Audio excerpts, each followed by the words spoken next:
Welcome to Supporting the Unhoused in Our Community, with content presentations by Anne Arundel and Annapolis Coalition to End Homelessness, and support from Help for the Hungry and Homeless. And now, your host today, Ms. Erin Karpowitz.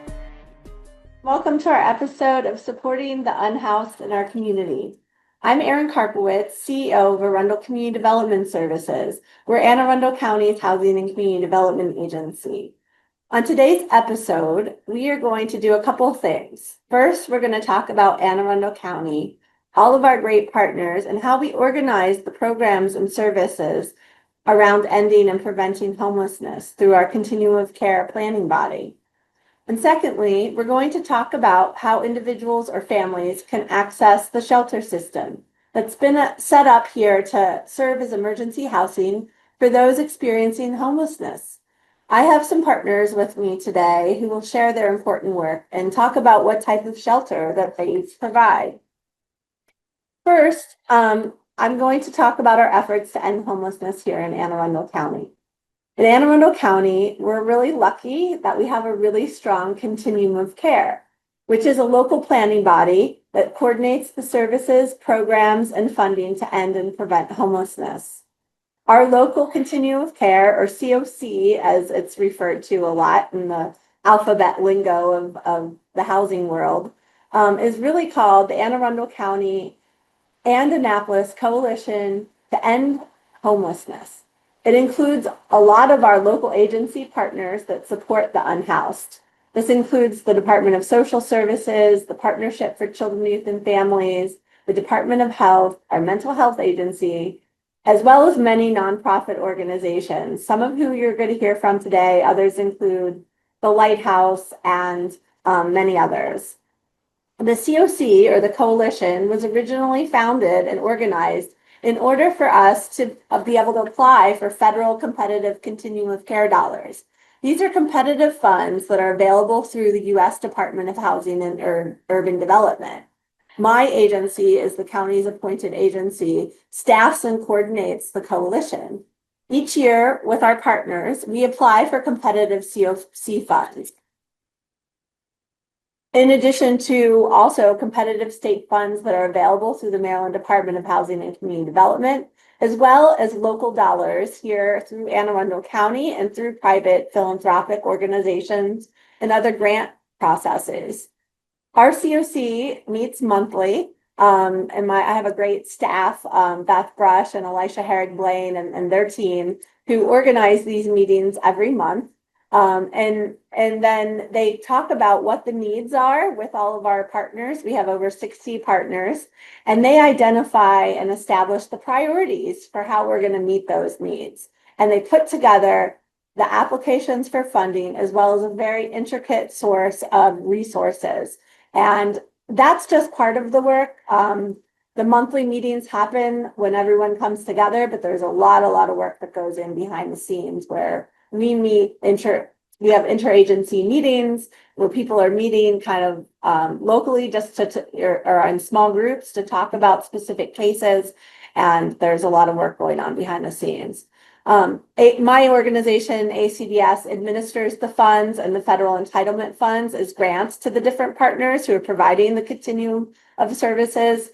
And the continuum of services includes everything from prevention, such as eviction prevention, street outreach, which is something that Tracy does, and case management, to emergency shelter, which we'll hear more about today, and then all the way to transitional housing or rapid rehousing, which might be housing that's available up to 2 years. So it's kind of a stepping stone in between emergency shelter and permanent supportive housing, all the way to permanent supportive housing, when folks get finally a home of their own, as well as the supportive services that they need to be sustainable and successful there.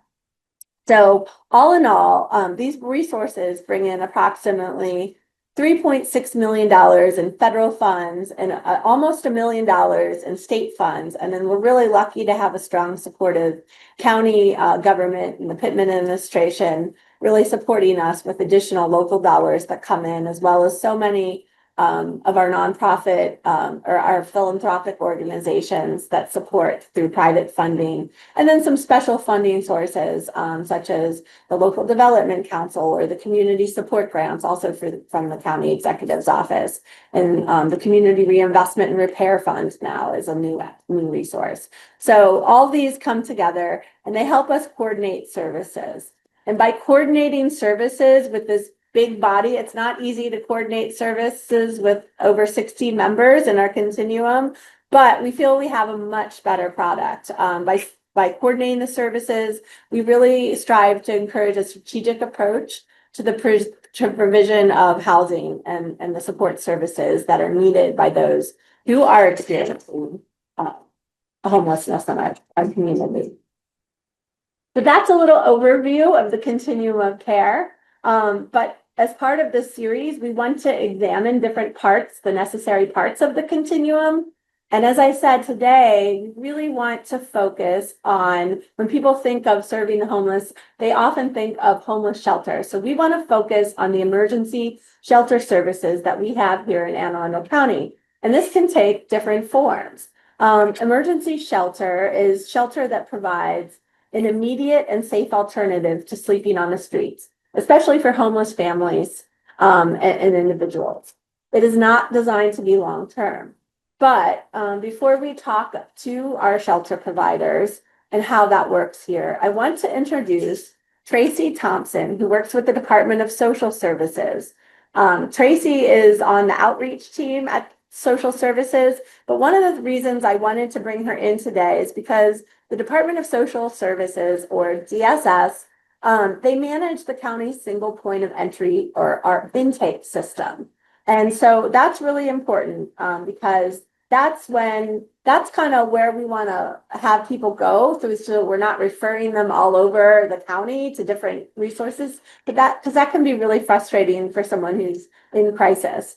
And so I'd like Tracy to talk a little bit about how that works. And Tracy, many of us who work in local government, we've all been here before, where it's 5 o'clock on a Friday and we get a call from a local resident who wants to do good, and they've encountered perhaps an individual who may be going through a hard time and they're going to be unsheltered for that night. And we get that call and we're looking at a weekend where no social service agencies are open.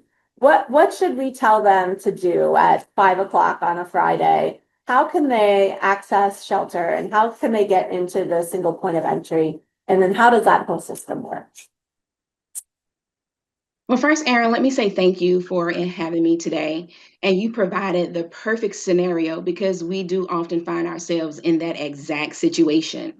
Now, understanding that the process varies depending on a number of factors, the immediate response would be to contact our emergency shelter hotline.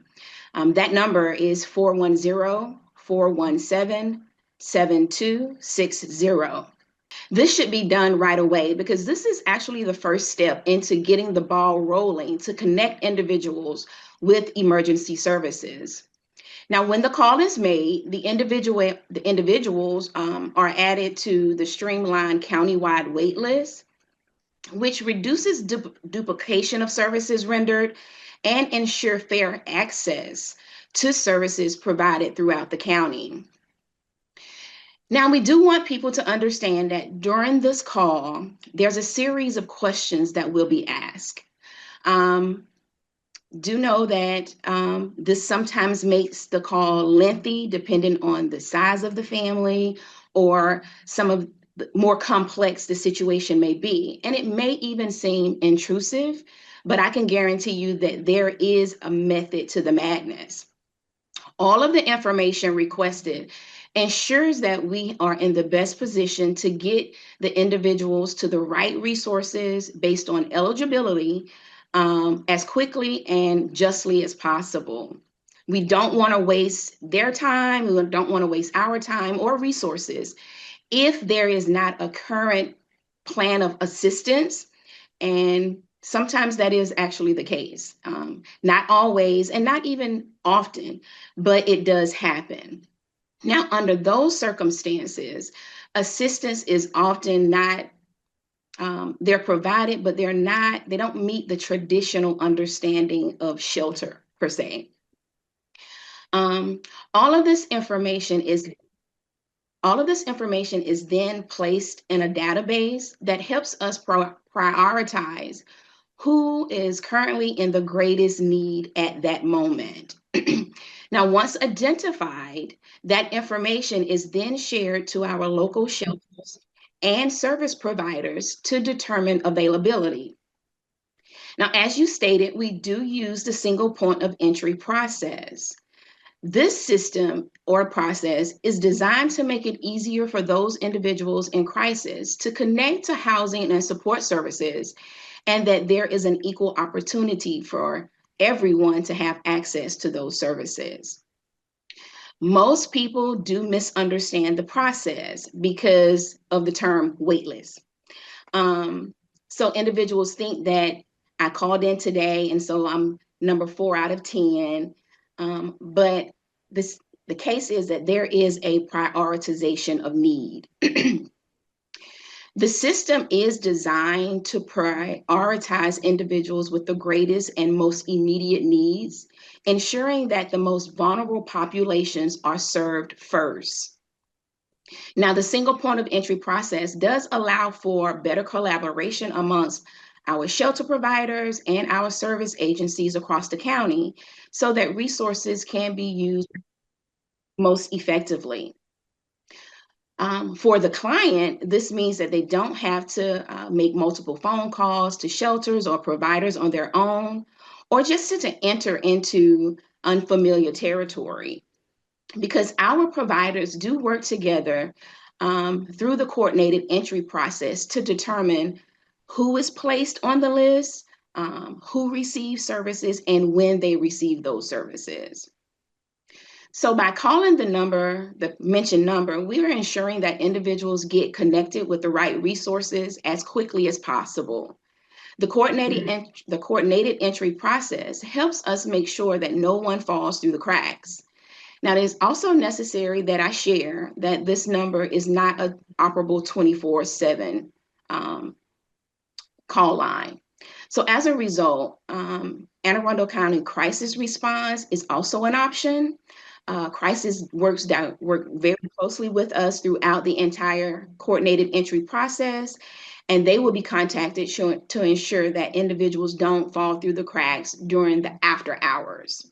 But in summary, this process helps us ensure that individuals under the stressors of what such situations are destined to bring don't have to navigate the system on their own, and that the services are provided in the most efficient and the most effective manners. Thank you so much, Tracy. That's very valuable information, and we'll make sure we have those numbers posted. We know that we have about 1,300 individuals per year that come through our continuum of care and the services. So this continuum and making sure that we get people through the single point of entry is really important, and the prioritization that you talked about is really important. Now, next, I'm going to turn it over to Cheryl Fraley, the Manager of Client Services at Sarah's House, the family emergency shelter located in Severn here in Anne Arundel County. Sarah's House actually also provides a range of services throughout the continuum of care, but we've asked Cheryl to really come today to talk about the emergency shelter aspect today. Cheryl? Sarah's House is an emergency shelter that is located near Fort Meade, and it has been in operation since 1987.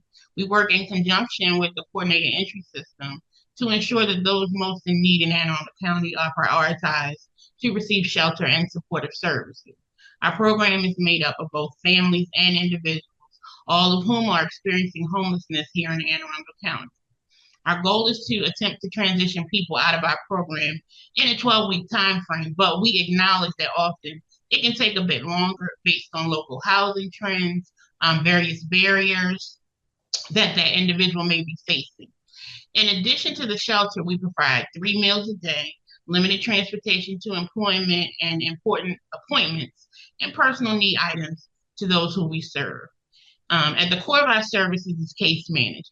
Each client is assigned a team of 4 shelter case managers who help them to identify barriers to transitioning back into the community. They help them address those barriers, connect with community-based resources like behavioral health, employment support, specialty services, and they work to identify and implement a housing opportunity that is not only obtainable, but maintainable.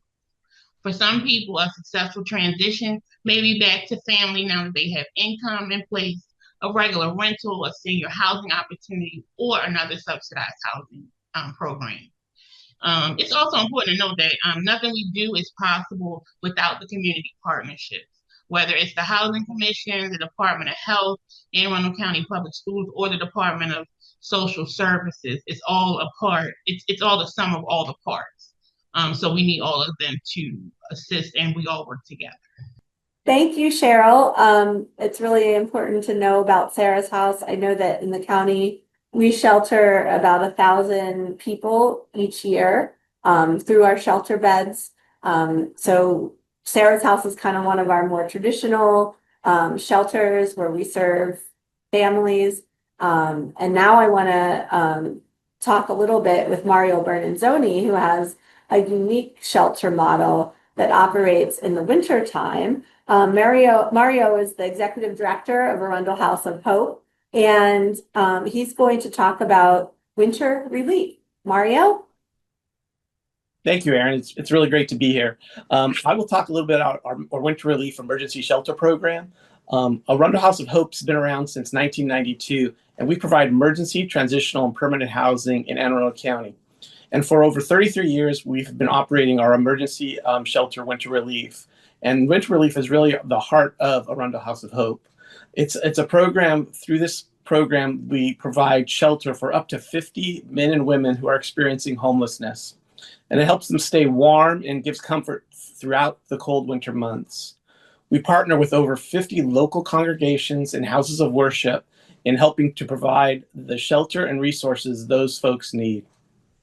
Each congregation hosts the shelter for 1 week of their of the season, and it moves from one site to another site throughout the winter months, usually from October through March.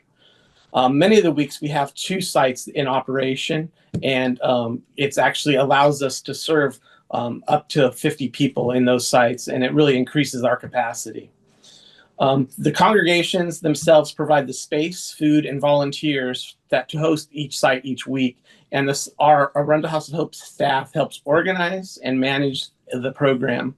We also provide case management services and support services for the guests. Last year, we had over 300 people come through our winter relief and warming center programs alone. Many of our congregations say they think their volunteers get more out of hosting the shelter than they think the guests do, because the interactions and the experience that they receive with helping to make a difference for the people in need. And many of our guests say they depend on this program because they have no place else to go during those cold winter months, and it helps them survive through the winter. So it really makes an impact with both the people in the community that are volunteers, as well as the clients and guests that come in and receive the services. So that's Arundel House of Hope, and we're always looking for new congregations to participate and to expand this program so we can serve more people. Thanks, Erin.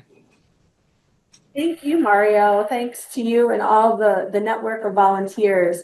I know in the past, it's been, time to kick off winter relief, and you've been short on host sites. So we made sure that we're sharing the number that people can call. Even if you're not a house of worship or a faith-based organization, you could be a civic or community organization that wants to get involved. We get a lot of people who are interested. What can I do? How can I help the unhoused in Anne Arundel County? This is one way you could do it. Motivate and get involved with your faith-based organization or your community and civic organization. So thank you. Now, last but not least, we're going to turn to Dolores Bolak, who provides some very important low barrier shelter in the cold months as well through Blessed and Tech Ministries. I just want to give a shout out to Dolores and her team at Blessed and Tech. It's really a grassroots organization that we've really watched grow over the last few years and build their capacity Thanks in no small part to the county and the administration supporting Liston County general funds to make sure that we can really institutionalize the support that Dolores's team is getting out to the community to really provide services that are hard to provide. So Dolores, take it away. Great morning, and thank you, Erin, for those kind words. Again, I'm Dolores Bullock of Blessing Tech Ministries and Executive Director. Since 2019, Blessing Tech Ministries has been a proud partner of the City of Annapolis Office of Emergency Management, managing their warming center. Our mission is clear: to ensure that no one dies from exposure during the winter months. We offer safe, secure space, warm and nutritious meals to combat illnesses, and a chance at a new start for our most vulnerable neighbors. Our staff is highly trained for every contingency. Each member is equipped with trauma-informed care, mental health first aid, de-escalation training, techniques, CPR, first aid, AED, and Narcan administration. The unique quality of each team member is lived experience, as they are able to sympathize with our customers and, really truly help them during their current plight. The impact of this work is tangible. In the last season alone, we provided over 1,600 night referrals. That is 1,600 times we intervened as the last defense against hypothermia during the winter months. Our capacity has grown since 2019 in customers served, as well as funding for our program itself. We worked hard to advocate for our customers and our staff. If someone is in need of overnight shelter and cannot get into a traditional shelter, we are here. This season, the City of Annapolis Warming Relief Program is relocating temporarily to the Pitt Moyer Recreation Center in their auxiliary gym, located at 273 Hilltop Lane, Annapolis, Maryland. We have a capacity of 75, so we are well equipped to handle the oncoming winter. Our activation is when the temperature drops below 32 degrees or below, and our hours of operation are 7 p.m. to 7 a.m. Our team is ready to seamlessly pivot in this new site. Our partnership goes beyond saving a life for one night. Working with the Department of Social Services Homeless Liaison, we leverage emergency access to long-term stability. This is the core of our work. We offer case management for every client, focusing on families and at-risk youth.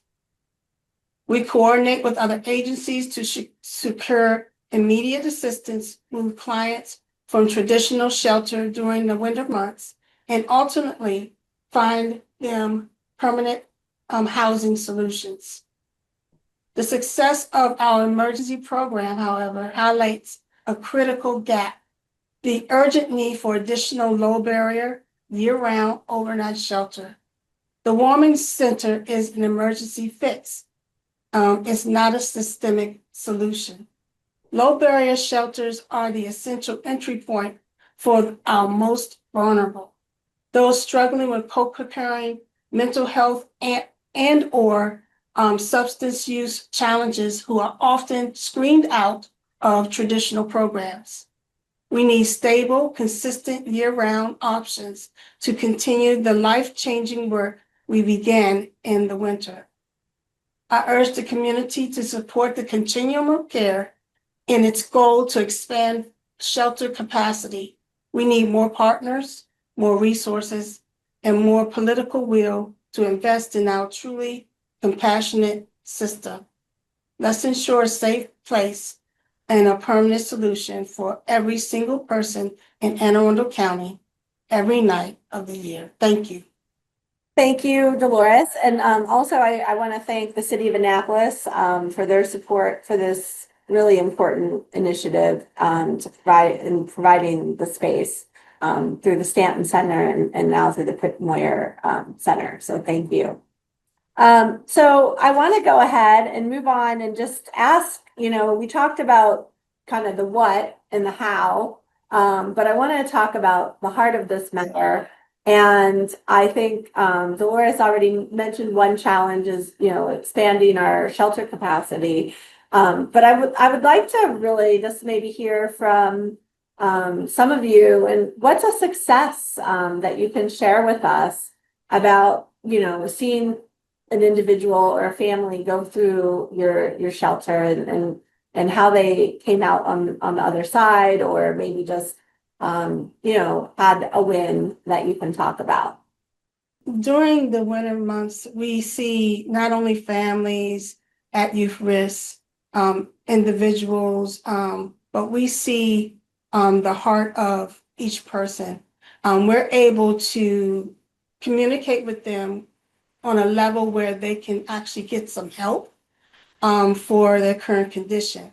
And by providing that case management and working with other agencies, we're able to move them from our emergency overnight shelter to permanent solutions like a transitional shelter.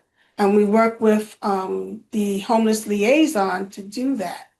We also work with mental health agency in the partnership. So it's a lot of agencies that band together to help each person that comes through that wants help. So that's one of the successes. I can talk a little bit about a client that we served recently. We had a client that came to us that was deaf, and he really struggled, and he ended up losing his housing by no fault of his own. Actually, it was because the place where he was living was it had some mechanical and some structural issues, so they had to evict him. So he came to us, and we started working with him, and he ended up getting a job driving actually for Domino's Pizza, delivering pizzas. And we just worked with him over time to get him housing. He was in our winter relief program for about 2 months. We continued to work with him.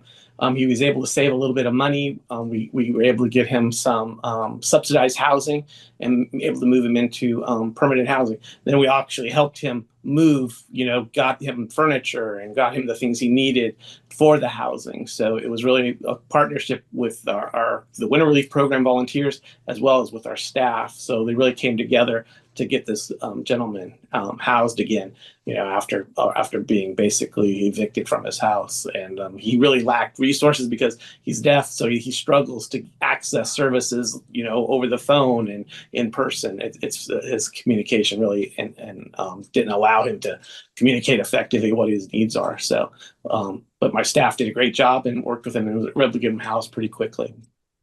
Here at Sarah's house, our ultimate goal is permanent housing. So everything we do is in relation to that. With the 4 different case managers, if people have barriers of employment, some credit issues, evictions and things like that, the case management team helps them to decrease or eradicate those barriers.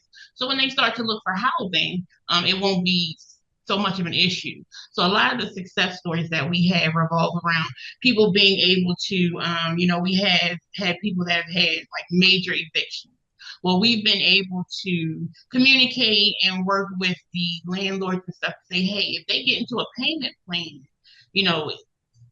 that will help them in terms of if they're looking for a new place, someone may be more apt to working with them because they're working on that previous eviction. And so a lot of times that helps us in being able to find people housing in the community. So we've had, people that come here, they get very well paid jobs, they're able to sustain their family. So when they go in the community, a lot of the skills they may not have ever had or used, they're able to use. We help them with saving. We help them with learning how to do debt reduction, things of that nature. And we've had stories where, clients move on, they get their own apartments, and they call us back like, some of the stuff y'all taught us, I never knew growing up, but it's really helping me, saving for rainy days, understanding that if I don't pay this on time, it's going to affect me in other ways.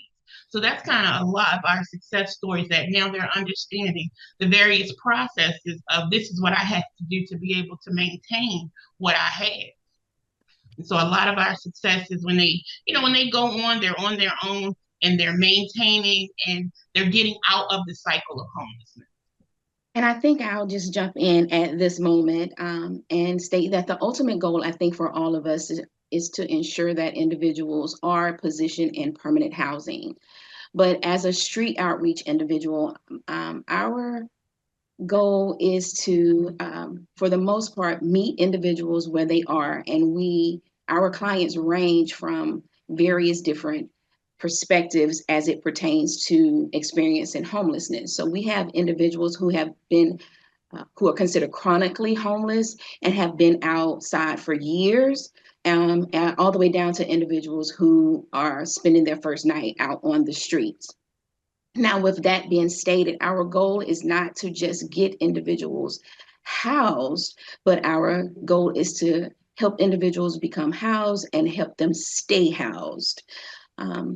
But this requires a lot of work on the forefront because we have to develop a lot of trust.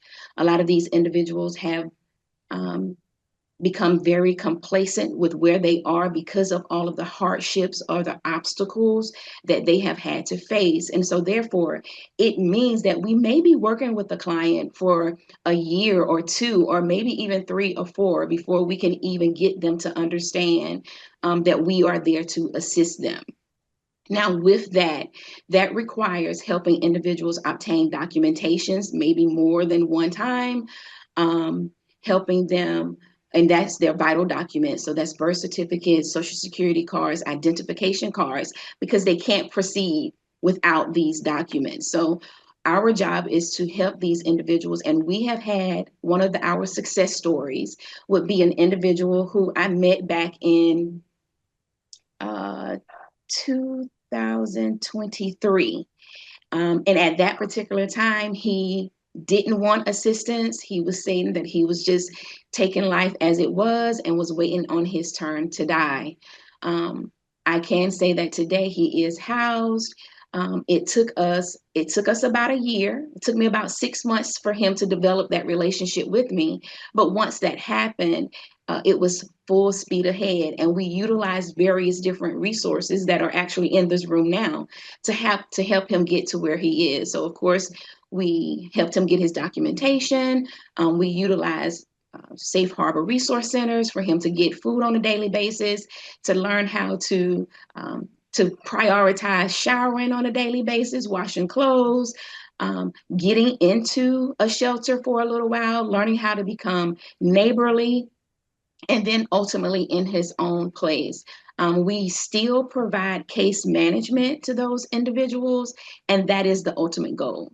But it does not, like I stated before, it does not stop there, because the goal is not to get them housed, but to keep them housed. And so therefore, our case management team actually help individuals learn how to pay your bills, learn how to keep your house clean, learn how to do your recertification process, to ensure that these individuals not only get through the process, but they remain sheltered and housed. Well, thank you, Tracy.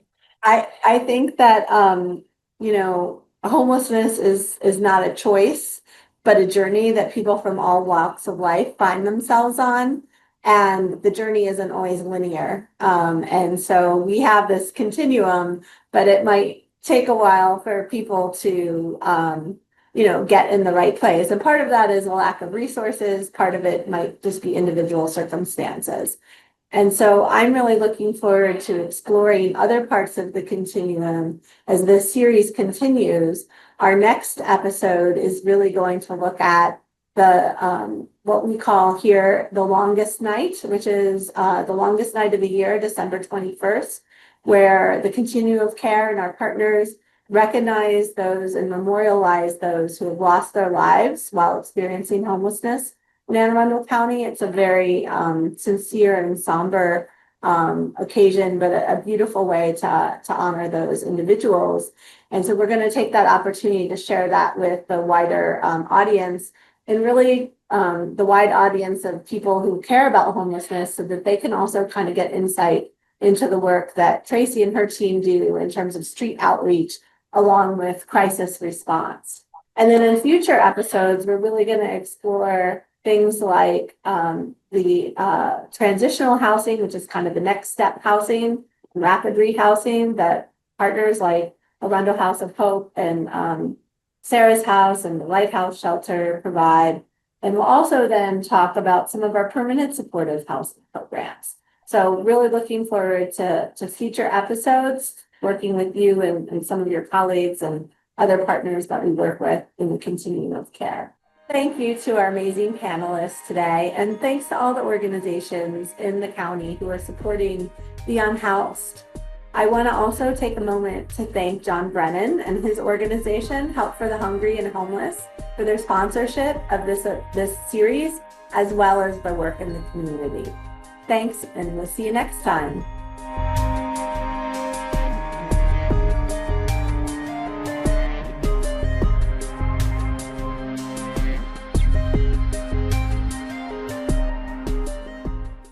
I'm John Brennan. I'm president of Brennan Title Company.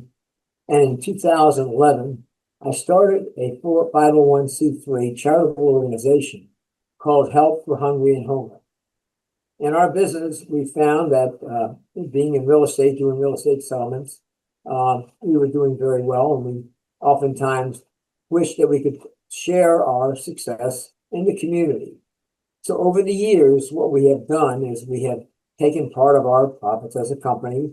Our managers and our staff have contributed from their income as well.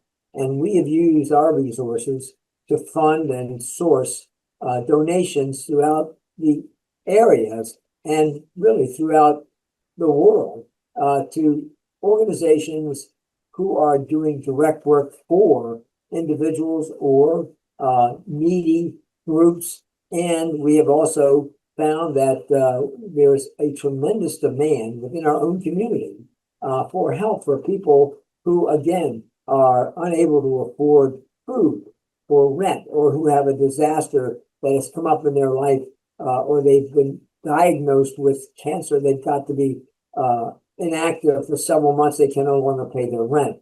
This is what we've been doing directly. We've received donations from some of the foundations who have asked us, and one of the reasons they've been willing to give us funds is because we are 100% unfunded. That means we go and cover our overhead 100% without any cost to Help for Hungry and Homeless. Thank you for listening.